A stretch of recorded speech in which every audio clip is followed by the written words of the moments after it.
Hello and welcome to Tim's Off Grid. We are touring Fort Frederick today, which is located off Interstate 70, headed west outside of Hancock, Maryland. And I'm going to give you an idea of what to expect out here. There's also a big pool over here, and there's small boat access. There's camping over here at Fort Frederick, and there's also biking, hiking along the Canal. And you have the Maryland Rail Trail, the paved one that runs parallel to the C&O. But I'll show you a few things today. It's a very cool place, and it's awesome weather out here today for fall.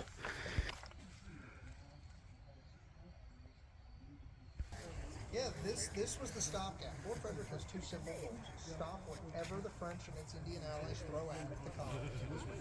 Like if it's sizable, speed, everything. So the big gate is likely closed until wagon trains need to come through it. And we're usually just using that little wicket door to pass individuals through. And so these wagon trains.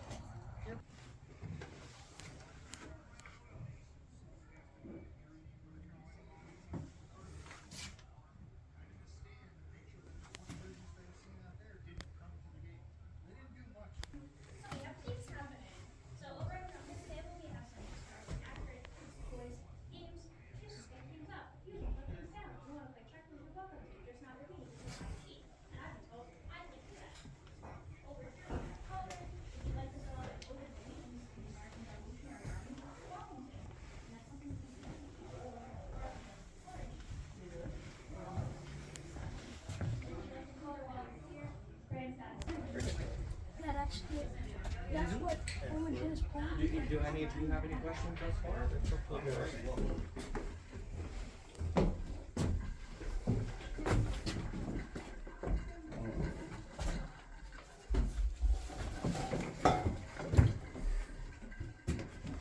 Prisoner. It's actually the worst beds I've ever seen. Oh, yeah. Pretty short though. These don't have the mattresses in them right now, Oh. so that's why they look like that. These don't even have the rope. They got like wood under there.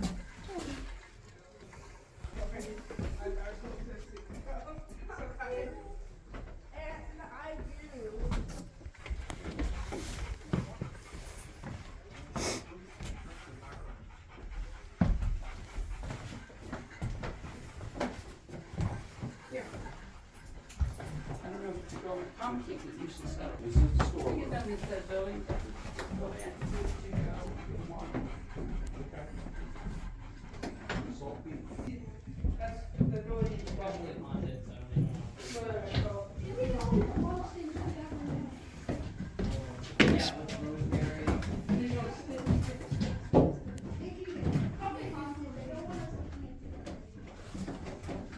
Welcome to the Armory.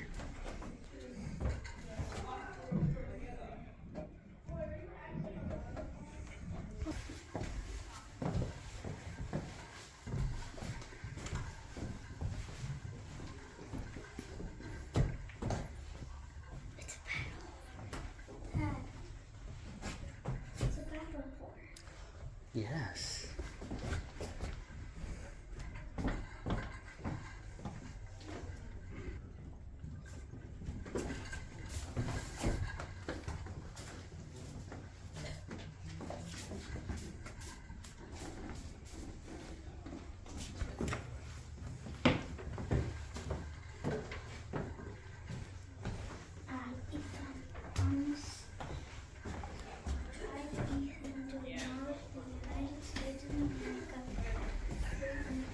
Did you see the bed yet? Oh, upstairs? It's upstairs. Yeah. Did you try it out? It's actually not bad. Yep. Gives a good overview of the fort. A little history right here.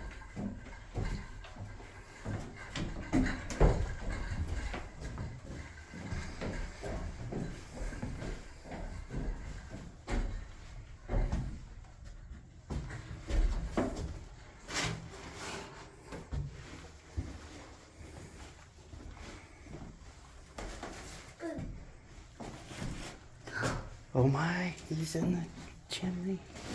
fireplace. Look out.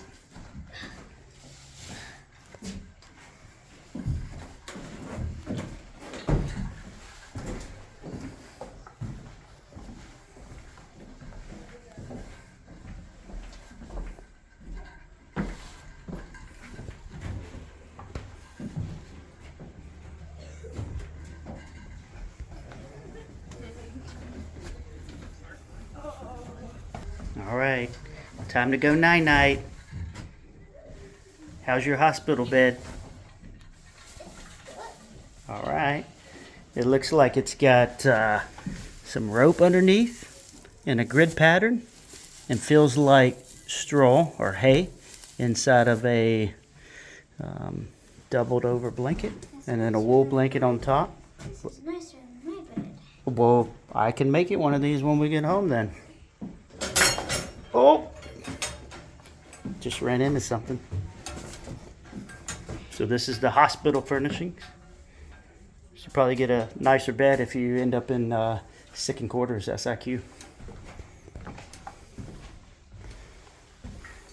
Oh, this looks like a very nice cot. A cot that might even be nicer than what we have at summer camp. And then there's your bed without a mattress on it. And I think you know what that is. Right, Ethan? What do you think this is? A saw Yeah, what do you think it's used for? cutting people's heads off. Well, hopefully not. But maybe some amputation of a extremity.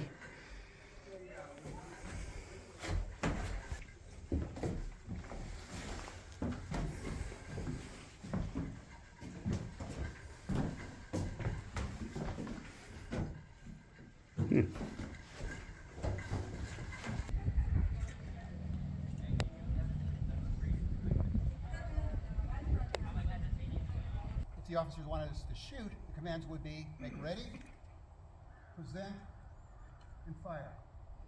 What if you're in a battle? What if people were shooting at you? Would you want to have to wait for all those commands? No, you'd want to be wanting to load and fire more quickly. Unfortunately, there's a easier way to have 2, 3. Prime and load! So like I said earlier, a good soldier should be able to prime and load 3 times a minute. And you as the officer are not going to give me a new command until you see that the first command has been completed. And you're going to know that to be the case when you see me put my musket on my left shoulder. And I'm going to say 1, 2, 3. And you're going to say get ready. I'm going to say 1, 2, 3. And you're going to say present. I'm going to say 1, 2, 3. And you're going to say fire. 1, 2, 3. Make ready!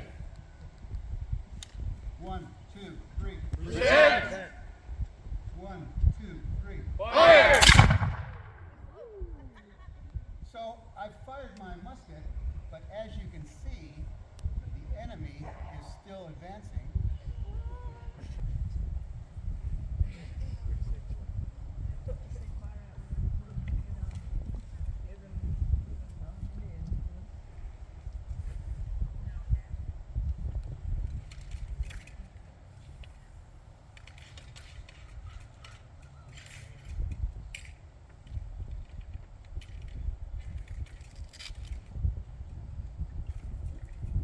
Make ready! Present! Fire! Excellent. So we were in my countermeasure. Then I've got to open my pan. Put a little bit of priming in the pan. Then I've got to load the rest of the charge. Oh, whoops. I forgot something. Then I take a muscle ball, which I'm not going to use today, but I take a muscle ball and try to get it into the barrel. And then I would have to push it in with my ball starter, pull that out, get it part way down the barrel, push it down, get it out, and then I come back and I am ready to fire. So we're in battle, and I get pretty much the rifleman. There aren't a whole lot of commands, so I will just do Make ready. Present. Which I'm going to aim. I'm not really presenting because I'm actually trying to pick my target. So that's a nice rock there. I'm going to take a bead down the sight here and be able to hopefully a loud noise here in a second. Fire. Not nearly as loud as his noise. Why? Well, keep doing it. I'm so used to being an infantryman with a musket.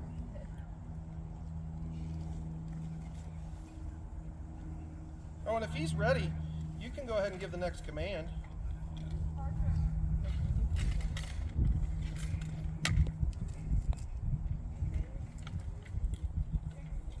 Make ready. Oh, wait. Present. Go ahead. Fire. What's taking you so long? Still looking for targets. Archers! All right, so do you see an issue here? A guy like me has twice the range, probably 3 times the accuracy, but it's going to take me about a minute to reload between every shot. So there is a unit of me, 100 of me, and you all are British infantrymen, and I have now fired at you. Now, I've probably killed one of you, but I've fired. You've got muskets like him. You've got bayonets like him. What are you going to do after I fired? You're going to charge, and what the heck am I going to do? Run away.